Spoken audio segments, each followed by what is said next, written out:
What's up, everybody? What is that? Fart? What's up, everybody? Welcome back to 90s Week here on Final Fantasy V, and here it is, the episode you've been waiting for. We're talking about Final Fantasy VII. All right, Vinny, let's travel back, baby. Let's travel back to 1996. Whoa, throw you off there. I want to go back to 96 first. All right, we're talking about new consoles are coming, Vinny. Mm-hmm. Maybe it's not 96, but we'll get there. But anyway, back when these consoles were coming out in the mid 90s, new consoles, N64 was coming out. PlayStation was throwing their hat in the ring, and there was drama. All right, and I don't have I'm not going to break that down. That's for another video. That's for another video. You guys will see. Maybe I'll talk about the history of 7. I have an idea that I wanted to do anyways, but let's talk about it briefly. As Nintendo told Square Enix, or Square Enix tried to tell Nintendo, they were like, listen, if you go the cartridge route, we cannot put the vision that we have for Final Fantasy VII on Nintendo consoles. And at that point, they have been very, very faithful to Nintendo. As Nintendo's exclusives and, like just releasing on Super Nintendo. And they wanted to continue that on for N64. And you just watched our previous video, hopefully, where in an interview, he said it's more likely that Final Fantasy VII will be on the Ultra 64, which was the code name for Nintendo 64. So they actually made an interactive game to like a tech demo for Final Fantasy, the in-between development for Final Fantasy VII. And I want to show that to you. They were in the progress of putting this game on the N64. So we'll do our super sweet 90s wipe. And here we go. Let's play this for you. Wait, no. Yeah. Okay. So this is an N64 early build of Final Fantasy VII, but they're using Final Fantasy VI characters.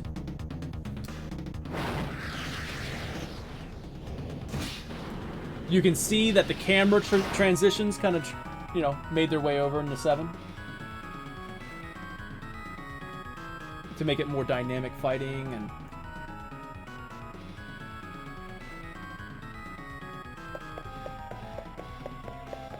Oh snap! Oh snap! That's actually That's actually a move in Final Fantasy VII. I can't think of it. She had to run a mile to get there. Yeah. And if you look at the top, too, you could also see that these fights are apparently timed. Oh, wow.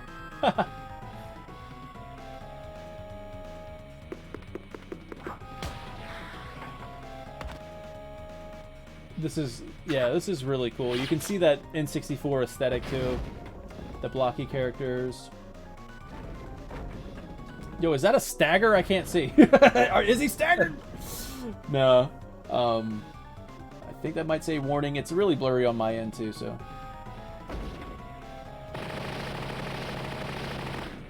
But it's cool to see those like the transitions in the battle carried over into 7. Just bullying that guy. Oh. Uh-oh, limit break time. You know what? Dude, that's a straight up camera angle taken straight out of 7 or put in the music that's on right now is the boss battle music from Final Fantasy VI. This is the fight on theme from Final Fantasy VI. Yeah. Mm-hmm. Yep. Yo, I'm not gonna lie, man. Remember like how like tech demos. They're always like, they're not completely accurate, and they make the game look a lot better than it actually is. Yeah. I'm not gonna lie, some of these animations are better than what we got in 7. Like, and even into like 8 and 9. Right.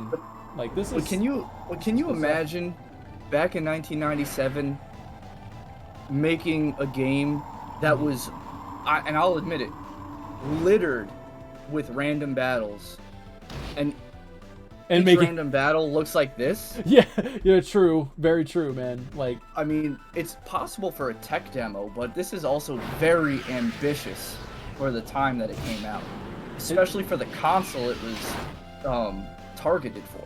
and it's funny because we say the same thing nowadays. You know what I mean? Like, whenever we see a Right. tech demo, we're always like, guys, or an early look at a game.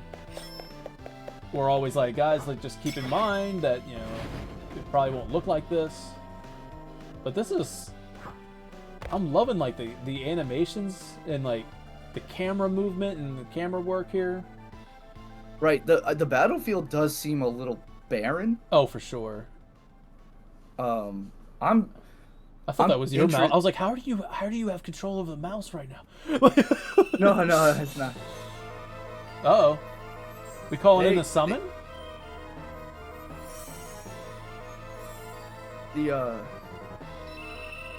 I'm just surprised they used FF6 music Yeah. for the 7 tech demo.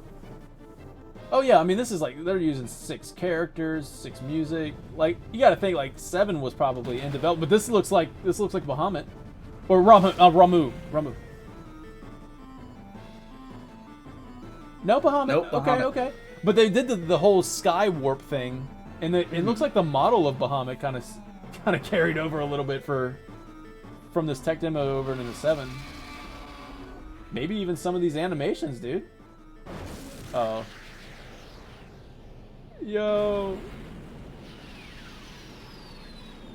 Please tell me that building blows up in the background. Yes! Final Fantasy VI. The interactive CG game. Oh wait, so that wasn't a 7 tech demo? No, so what it was like 6 has already been out. The N64 is in development. And like like it is like an E3. I can't remember what it was, the exact showcase that they showed this at.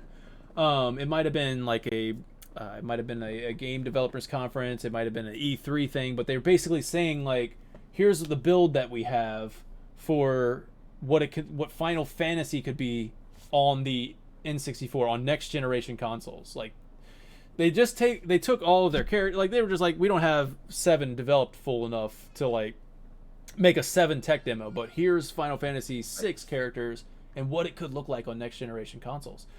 And it looks nothing like this. It look and like yeah, exactly. I mean, like you can see a lot of the DNA from this trailer was actually brought on over. You can see a lot of the DNA was there. Like a lot of the DNA from this tech demo made its way into 7. We saw like the camera transitions. We saw even like the design of Bahamut looked similar. Yeah, so a lot of the stuff kind of transitioned into it. So they built this to show off of what they can do for the N64, and then basically, I'm not sure how the timeline goes exactly, but basically what they find out is like, oh my god, our vision for this game is going to go across like, can't remember the 30 cartridges or something like that. It was ridiculous. Like it was going to be way too big, and they were like, they go to Nintendo and they tell Nintendo like, if you go this route, we may have to find an alternative place to put our games because our vision is too big for your cartridges. That upset Nintendo to the point where they just said, whatever, man. Like, I think I'm not quoting. I'm like, you know what I mean? I'm just going off my memory. But it was said, if you go to another console, don't you ever come back to Nintendo. They basically told them, like, if you go to PlayStation, don't you ever come back. And so they do. They go over to PlayStation to release Final Fantasy VII on 3 discs for Final Fantasy VII, and that released in the September of in Japan it released to January 31st, 1997, and then it took until September to release in 1997 for North America. So yeah, definitely Nintendo hated the idea with a passion, man. Nintendo was very upset. So let's take a look at an advertisement from Square Enix leading up to the release. I mean, someone please get the guys who make cartridge games a cigarette and a blindfold And then Oh my god! so basically what Sony, because this is from a Sony advertisement. When Final Yes, Sony. Fantasy VII came over to Sony, Sony put out this ad in a magazine, and where it says, "Someone please get the guys who make cartridge games a cigarette and a blindfold," basically saying, you know, we're putting Nintendo under with this game. Like it's their loss going cartridge style with the N64. You know, get them a cigarette and a blindfold is basically telling them, bite the bullet, you guys are done. And then the small text underneath this image of Sister Ray says, possibly the greatest game ever made is available only on PlayStation. Good thing, if it were available on cartridge, it would retail for around $1,200. That is what they estimated Final Fantasy VII would cost if it came out for Nintendo 64 instead of PlayStation.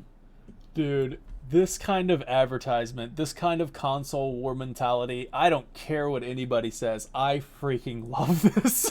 This is awesome. You know what I mean? This was back when consoles competed. There was no friendly, like, you know, like, oh, we respect our competitors over there. You know, like, no, this is a complete 180 from Microsoft and Sony congratulating Nintendo on making the Switch. Yeah. And, you know, then you rewind to 1997, and Sony's basically telling Nintendo, like, you're dead. You just got executed. You know, like, yeah. Right. Yeah. Yeah. This is, I love this advertisement. I think it's amazing. We're actually going to be flipping through a magazine, and we're just going to, you know, let's just cruise. We're going to get a little period piece here for 97. So we'll take a look at a magazine that was released in 97 with Final Fantasy VII as the cover story, and just kind of flip through it and get an idea of what gaming was like back then, what advertisements looked like. But before we do that, let's take a look at a Final Fantasy VII commercial. And right off the bat, you can see that they're spoiling the or spoiling the game, like right off the bat. Spoiling basically my god! Can you imagine this one climax? I don't know. Like back in the day, obviously, 97 was internet. I don't know if internet was a thing. It was a thing. It was a thing, right? Because it wasn't. Internet was coming around 95 or 96, right? Something like that. I remember using the internet basically for like research reports for school. Right. Like, yeah. It had to go to the library like sometimes. .orgs.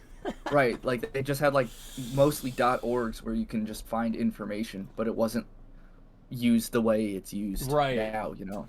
So regardless, can you imagine if like YouTube channels existed back in the day and they break this down frame by frame and they see this? You're breaking it down frame by frame. You got theory videos going on right now. You got to see what that is. Honestly, this doesn't even look like it's from the game, if you ask me. Like, this looks different, but I don't know.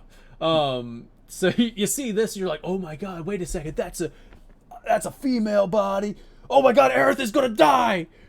Like before the game even comes out, right? That's insane. So here we go. Unmute. Oh wait! Oh, you got me! You got me! You got me! Live stream. You got me. You gotta unmute. They got me, Vinny. They got me. This is livestream.net. They got me, man. I thought they showed it. Okay. All right. Anyway, livestream.net.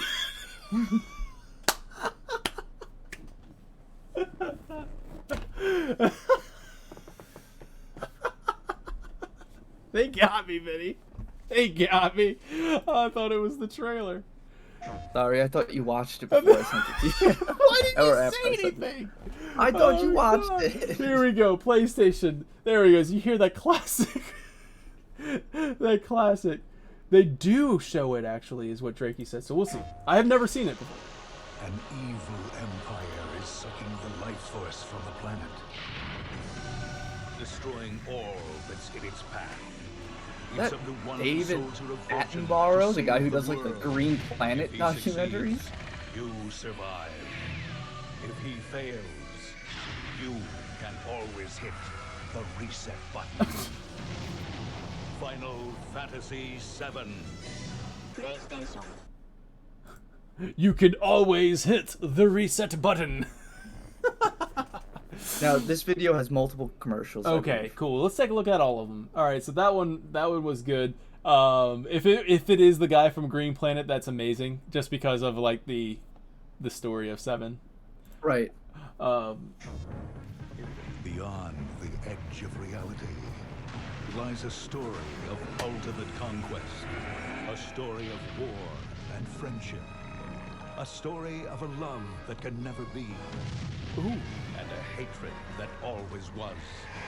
And now, the most anticipated epic adventure of the year will never come to a theater near you. Final Fantasy VII. Oh my god, they did show it, dude. That always He said, "We'll never come to a theater near you." They did show it in trailers. Like, what? They straight up showed this in a trailer, dude. Wow. Without context, though, it's kind of hard to understand what's going on. You know, like.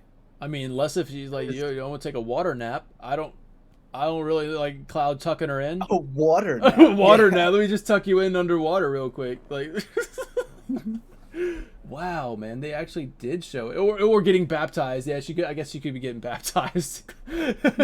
Oh, wow, that or a love that could never be. Ooh, don't let anybody see this. Shh. Don't say that. You can't say that. 97, you can say it. of a love that can never 97, you could say that. You can't say it nowadays, man. And now, the most anticipated epic adventure of the year will never come to a theater near you. Ooh, Final Fantasy VII. getting hyped just looking at it, dude. Just looking at these trailers from 97, I'm excited. More than 200 animators and programmers.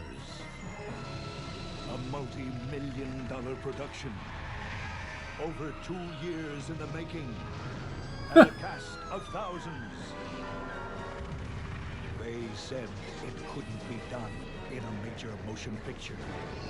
They were right. They were right.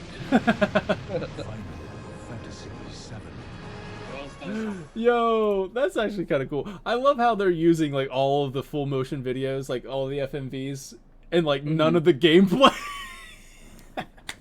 Which is actually, I mean, in hindsight, it's probably the best It's probably why the game sold so well. Like they're not showing any gameplay in any of these trailers so far. I don't think I've seen any actual gameplay. And I guess back then, this was a brilliant marketing strategy for Final Fantasy and Sony to like hype this up. Sony, of course, being in that industry, you know, like film and stuff, to hype it up as if it's a movie that could never fit on the big screen, so you have to play it on PlayStation. That's pretty cool. It's good advertisement for back then. I promise you I would not like it if it was today, though. Because I would be like, there's no actual gameplay. In fact, they're still doing that today. Like, they're still doing games like that's basically like a freaking card game, and they show this cinematic trailer that looks like freaking amazing, and then you find out after the trailer, when you go look it up, it's just a card game.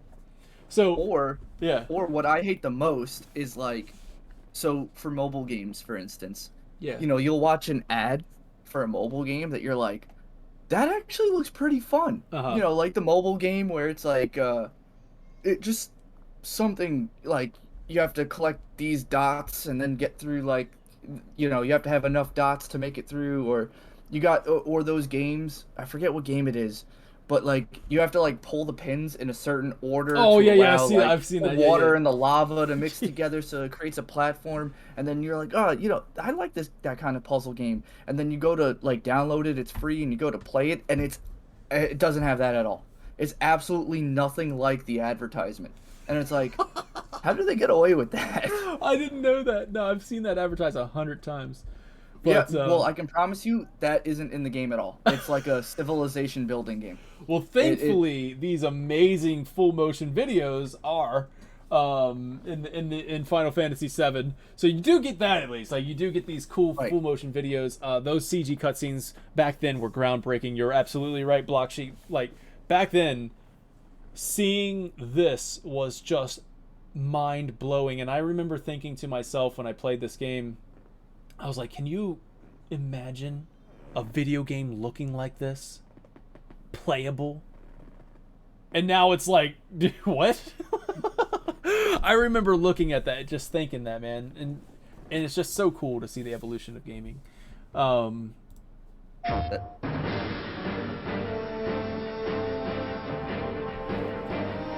here we go. What?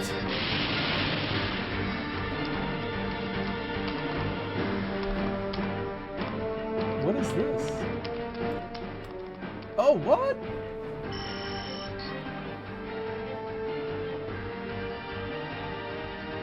Yo!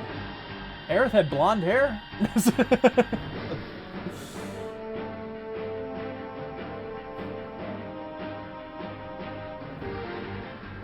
Yo, this is cool!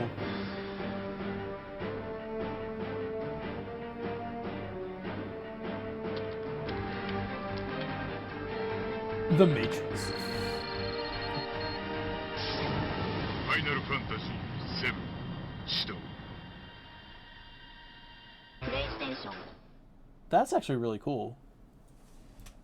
That was really cool. That was like development footage Right. of the game. Like I guess I imagine that was the Japanese trailer to show the actual game, show how it's made and everything. And again, vastly different marketing techniques. Hey, Bro, we this is saw so gameplay. true. We saw gameplay. freaking development footage. Like, that was really cool. I love that. I love that. Seeing the behind the scenes, man. Like, I really wish that there was a documentary on the creation of this game. Like, I just really wish we get it behind the scenes. Like, I hope Remake Part 2 does it. Like, do what God of War did, hire a documentary crew to follow you around. But that's really it's really interesting. Some of these places, like, trying to like pinpoint where they are. But yeah, like that's really cool, man. Really cool. Okay, so we've watched a tech demo for Final Fantasy VII back in 1995 or 6. Then we watched a Final Fantasy VII trailers, all these commercials and stuff. So that was cool. We also saw an advertisement that was just absolutely brutal against Nintendo. And now, let's take a look at this magazine, Vinny. All right. This is a GamePro magazine with Final Fantasy VII on the front cover. So, Final Fantasy VII, PlayStation RPG of the Year. So let's take a look at it, man. Let's kind of like flip through it. What do you think? All right. All right. So this is going to give you kind of like a period piece of where we are, man. Like back in '97.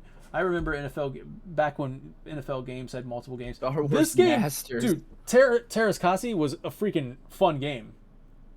Like this was like a fighting game for Star Wars.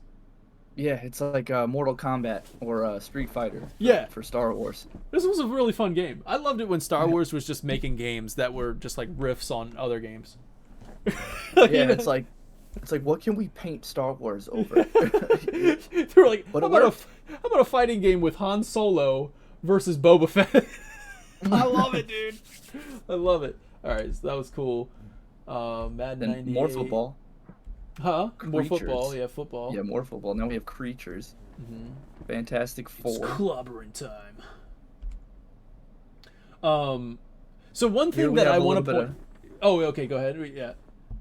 Well, we have the contents page, but Mm-hmm. Final Fantasy VII being the highlight of this magazine. With a big old exclamatory mark here, and the review. We got a strategy guide, and then we're even going to take a look at Final Fantasy's roots on these pages here.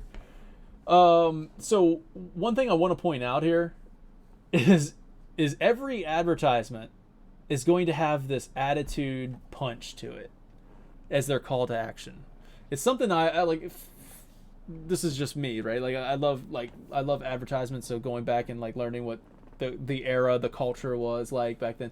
So for 90s, anyone can race on the ground. Right? It's gonna have like this attitude to it, right? So check it out. It's like in your face. Yeah, every single one. You'll see. Let's see. Let's just keep going because we got the this is in your face, literally. Like, how do you spot a Sonic fanatic? Just look for the golden rings, and then like kind of go back. Hey, get Sonic Jam unless you got holes in your head. Bad example. That's what it says right there. Oh man. Do the hero thing. I actually own that game. Neck hair was meant to be bristle.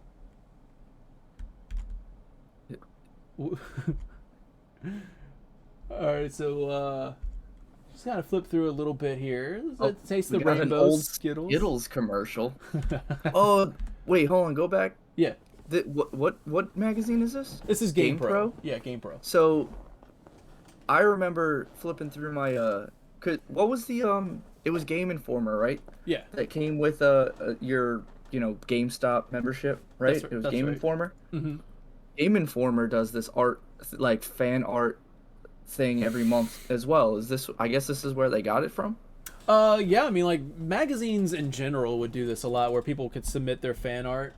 It's just really cool, man. Like, this was back before Pinterest and ArtStation and stuff like that, and Instagrams and Twitters. Like, this is how you got your art out there. Look at Crash giving Mario a wedgie. Like, that is so 90s. Here's Luigi instead of Luigi. Here's Luigi. Mamma mia. Nice, Andy Evans. Oh man, wouldn't it have been insane if like Andy Evans watches this show? Right? Like, hey, I drew that. Yeah, MDK. Is that a first glimpse at VR? Yeah. Like Phillips, I don't know if this was necessarily VR, but it's but it was like to sitting in front of a TV screen, like 1 inch away, probably. And take your games to a whole new level of intensity. Incredible visuals, dynamic stereo sound, zero distractions. Yeah, so basically this was like, I think it was like to make it like super big screen right in your face. I don't know if it was actual virtual reality though. Like I don't think you could look around with it. But if you're not playing if you're playing games on a TV, you haven't played them yet. Look how big that Nintendo is. Is that a Nintendo? Yeah, so this was an add-on for the N64. It was the 64 DD. So I think it never released in America, or it just did and never did well. Like it just didn't do good. I've never even heard of it. So. So Joe Montana sues Sega. Oh wow, whoa. Oh yeah, this would never fly nowadays. That's that would That's pretty crazy, man. Like what game is that? It's for Sega Netlink. It's Sega for Nega. Nega. It's Sega for Sega Netlink. There we go. Yeah, Sega Netlink. It's a like a subscription based thing for online, I think. So here we go. Keep on going. Dude, an advertisement for 007. Shaken, blown up, shot at, but not stirred. But not stirred. This is cool, dude. To see this is where we're at right now. 1997, man. GoldenEye 007. Wow. You know what I mean? This was when GoldenEye was coming out. There it is. So it's to human what headlights are to deer. You know? So it's very similar to that one that you showed. That you brought up. So it's a 2-page spread. And it is, because I can't stop looking at it, dude. Right. It's so beautiful. Even with that little page crease in the middle. I know, it's weird to see like it. But there you go, man. You get these advertisements for Final Fantasy VII, 2-page spread. Dude, look at the add-on for speakers for your TV. Like attaching to. So Final Fantasy VII, here we go. So let's take a look at it, man. Let's read this if you guys don't mind. I mean, that's why you're here, I imagine. All right. Might have to zoom out just a bit. Okay, Final Fantasy VII. Oh, wait, let's read up here. Final Fantasy VII was worth the wait. RPG gamers are in for an epic quest through a wild and wonderous world. And it's for PlayStation. So let's take a look at it. The review is by Slow Mo. In the 90s, everybody had really hip and rad nicknames. Yeah, by Slow Mo. And I think this article was written that way too. I kind of skimmed through it, but I didn't read it all the way. So Final Fantasy VII has finally landed on the shores of video game America. And this fantasy is for real. Final Fantasy VII. Actually, you know what? I'm sorry. I got to change the way I read this because this guy is definitely hype, and I'm not doing him justice. You know what I mean? There we go. And this fantasy is for real. Final Fantasy VII is in fact the best 32-bit RPG around. For the record, and every RPG homie should know this, Final Fantasy developer Square has stated that the PlayStation is the only system that could handle Final Fantasy VII, and it's loaded 3 CDs with gameplay to back up that posturing. However, Final Fantasy would be a great RPG no matter what the hardware. Final Fantasy VII is a deep, lush game that consumes you with a compelling storyline. Unlike most games, Final Fantasy's storyline is a major drawing card. The tale centers around a sword-wielding mercenary named Cloud Strife and a motley band of Earth-First revolutionaries called Avalanche, who are trying to prevent the evil Shinra Corporation from draining the world's energy. Dude, come on, man. That's opening statement of the story of Final Fantasy VII. It's what you want. It's the best. It's the best. I mean, that's a beautiful game right there. You set it up, but it's more than that, you know what I mean? The unfolding of Cloud's tale is dramatic, sentimental, and touching in a way that draws you into the characters. To further that, Square didn't shy away from using lengthy dialogue boxes to convey heavy emotion. This bold use of precious CD space is impressive, but on the flip side is that the storytelling is lengthy, involved, and definitely too dialogue heavy for pre-teen attention spans. Okay? There are also... Not mine. Not mine. I was 7 years old. There are also swear words in adult situations, but nothing more extreme than than any night of primetime TV viewing. Dang. Okay. So let's go back up. Fantastic looks. Final Fantasy VII reveals Cloud's travels.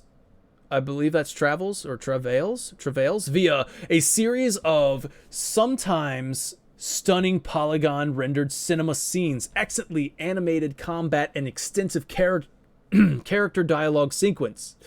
The background art in particular is out of this world with fantastic structures, bizarre color schemes, and a Blade Runner-esque styling. At first, the luxurious backgrounds seem to clash with the characters' graphics, which are average-looking, blocky polygons. However, the animation does a wondrous job melding subtle movements and mannerisms with the dialogue to bring the characters to life. Just fantasies right now, we're just calling it fantasy. Fantasy's combat definitely looks cool, as fighters bust their moves in slick anime-style animations.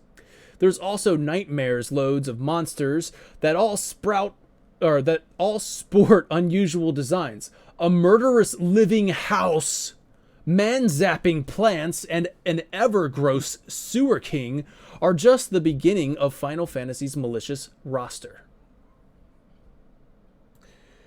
Let's go look at some magic moves.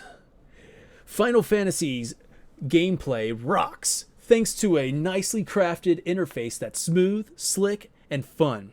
While the action's basically menu-driven, you shuffle through the deck with ease to deal out spells and weapon attacks, and cut deals for items and magic power-ups.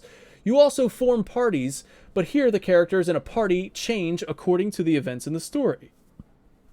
The combat system can be modified for turn-based gameplay or an almost real-time combat mode called Active Time Battle, ATB, which allows you to attack enemies, which allows enemies to attack you if you take too long to make a move. Boom. Is that it? Yeah. If you take too long to make a move is a great technique that adds tension to the tension and randomness to the traditionally slow RPG fights. Another slick combat highlight is the limit attack system. If a character takes a sustained beating during a battle, a selectable special move becomes available. The limit looks cool as it does mucho damage, bro. Mucho damage. What's this mucho Dude, damage? mucho damage. And each character eventually develops several limit attacks. You can also make your own fantasy magic. Magic powers are fueled by materia, which you must attach to your weapons and armor to make them potent. Materia exists in a variety of types, which you must find or buy. Combining different materia produces different effects, and part of Final Fantasy VII's kick is experimenting with different combinations. Fantasy fulfilled.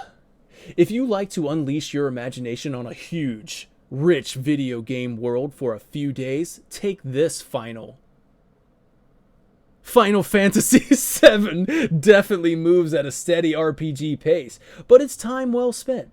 Any gamer looking for a good fantasy can end the search here, Vinny. Let's take a look at it, man. It was released for $49.95, available in September. It's a role-playing game. The challenge is intermediate. Replay value is medium.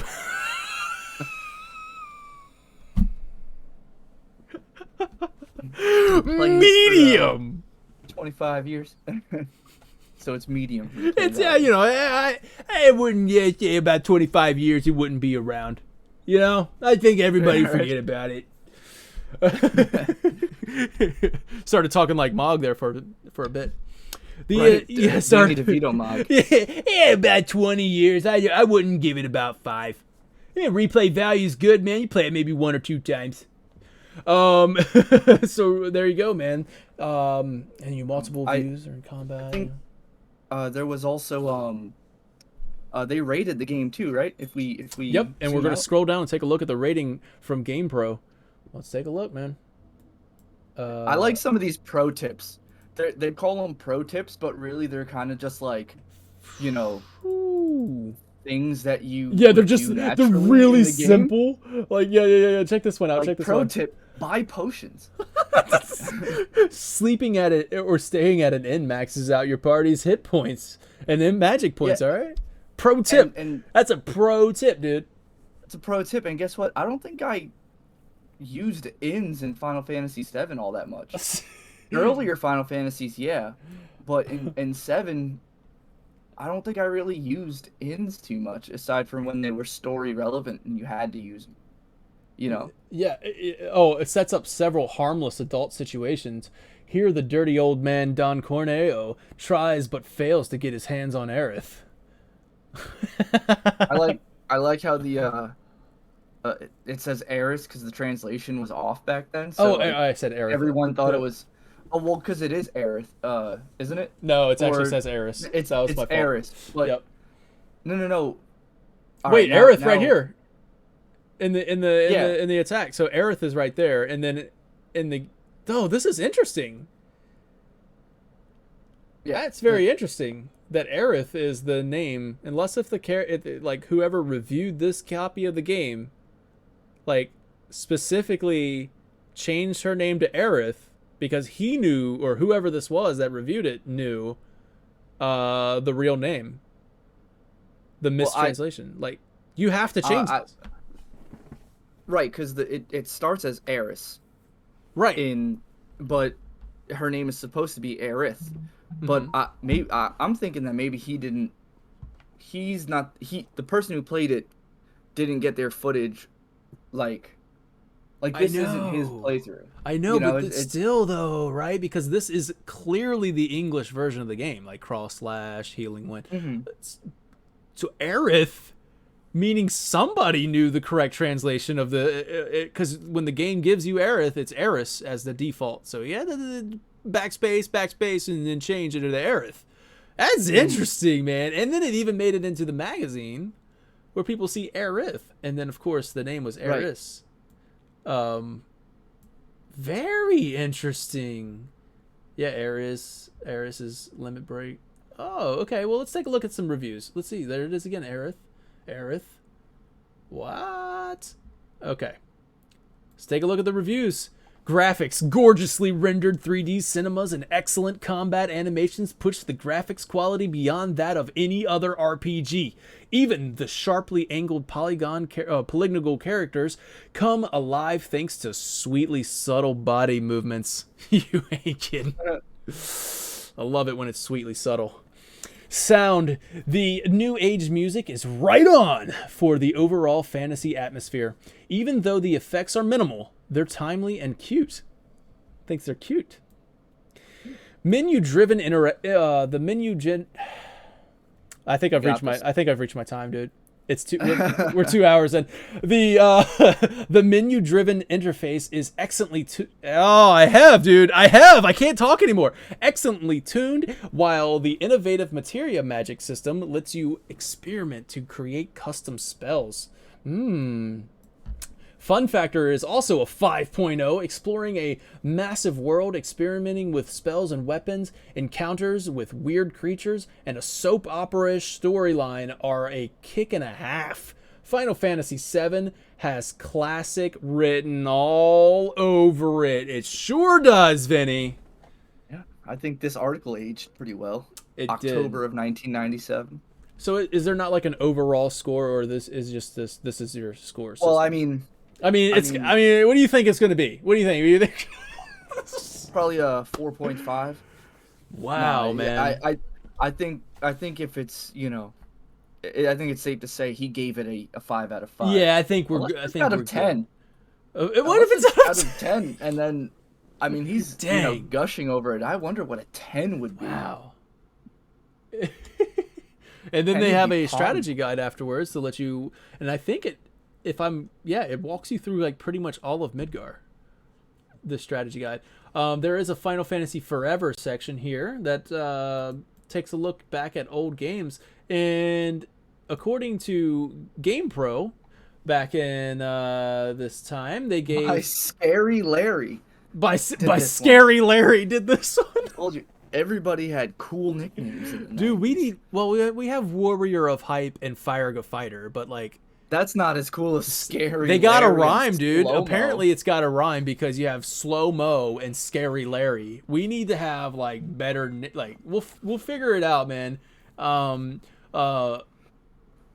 can't think of anything that rhymes with Vinny besides skinny, and I just don't think that works. Right, because I'm fat. Mini Vinny? No, Mini Vinny. We'll think of it before I say something inappropriate. I don't know that. I'm just trying to come up with words, and then I slip one out. I'll think of it off air. Here's something I want to see, because it says Final Fantasy 2 and Final Fantasy 3, which these are the Final Fantasy 4 and 6. 6, yeah. And look over here, GamePro gave Final Fantasy 6 or Final Fantasy 3 a 4.5, 4.5, and then a 5 and a 5. GamePro considers Final Fantasy 4 Final Fantasy 4 on par with Final Fantasy 7. Ooh. I love Final Fantasy 4, so I don't dispute this. I don't even know where I ranked it. Did I rank 4 above 6? I think I did. I think you did. I think I did. I liked 4 a lot, man. So yeah, GamePro basically does this. I want to read this, but I feel like I've read we covered 4 or 2 and 3 in the other previous videos, but yeah, I mean this is. Well, Final Fantasy VII. Oh wait, I gotta read this. Although Final Fantasy III was knocked down a point for having the same smallish graphics as its predecessor, it received an almost perfect score and still remains one of the most fun, innovative, and challenging RPGs to date. Will Final Fantasy VII dethrone this early game? Only time will tell. And time. And I believe to most it has. Mm-hmm. To most, it probably has. I mean, like 25 years later, we're getting the 25th anniversary. I don't see the 25th anniversary 6. And look, here's a blast from the past too. Mm-hmm. We have Game Genie cheats. Back when we had things like Game Shark and I Game didn't even Genie. know they had a cheat system. Well, so you had to put your Game Shark in the game first, Mm-hmm. and then it was like a memory card, and you put the Game Shark in. So these are And like the then you early go to, days like- of mods. Basically, Yeah, it like was this- it was like the Game Shark rearranged the codes of the game Yeah. to like this says This- tonic gives 240 HP. Right. Party always has sprint shoes. Use this with the previous code to get super sprint shoes. Like this was like the 1997 version of ×3 speed that That's we insane. just get with games now. Yeah, like I mean, I for a second I thought it was just like cheat codes, but yeah, like the Game Genie basically is like the first ever mods. That's cool. Right. Legion said cheatcc.com, which I remember using that all the time. I'm pretty sure I used cheatcc a lot for Dynasty Warriors 3 when I just got sick of trying to figure out how to unlock certain characters. Wow, man. Yeah. So when facing Kefka for the last time, put your. Oh, there's a little tip here. When facing Kefka, yeah, cool. Here are some suggestive alternatives to the Final Fantasy series. Let's see if you approve. ActRaiser. I know ActRaiser actually had a resurgence recently. I think they did a complete remake of this game. So that's kind of cool. Chrono Trigger. For me, I've never played Chrono Trigger, and that will be a game that I promise I will play eventually. It is on my to-do list. Secret of Earthbound. Mana. Secret of Mana. Ogre Battle. Lufia 2. Lufia 1 and 2. Yeah, I'm surprised I'm not seeing other games on there, but there you go, guys. Like, let's see what the next page offers. There you go. Oh, there it is, dude. More Jedi Masters. Dude, I'm telling you, that game was a lot of fun. So, as I'm flipping through, I just want to say that was our Final Fantasy VII video. I think we got to talk about Final Fantasy VIII, and that closes out the 90s, bro. You know? That closes out the 90s if we talk about Final Fantasy VIII, because Final Fantasy Jurassic 9, Park. Oh, Lost World. I played that game a lot. Because Final Fantasy IX actually came out in 2000. So we'll talk about Final Fantasy VIII in the next video. So thank you for watching this one.